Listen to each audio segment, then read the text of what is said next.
There are two types of data transmission. So when we're talking about parallel and serial, you've also got synchronous and asynchronous.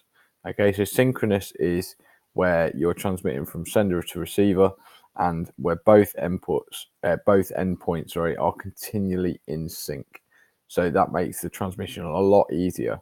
And this typically is found in parallel communication within your computer, because if you think within your computer, you've got a shared clock signal. That's a common way to keep in sync with another computer.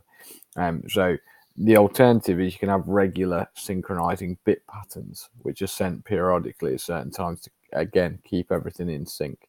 But the key thing you need to know is synchronous as a term is where both the sender and the receiver are completely in sync, in time with each other, allowing you to use that time to help to transmit the data in a lot easier fashion. Alternatively to that is when you've got two systems that aren't in sync.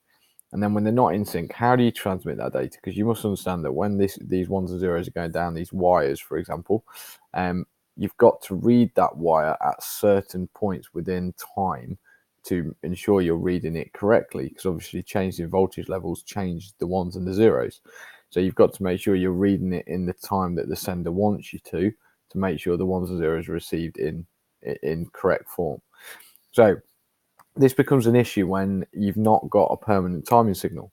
So if you don't share like a clock signal, for example, and you want to communicate between each other, the alternative way in a asynchronous transmission is relying on a start and a stop bit to indicate when a message is being sent. So when you send these ones and zeros, you have to include some additional ones and zeros, a start bit and a stop bit. That will allow the receiving computer to synchronize for a small period of time for that transmission only.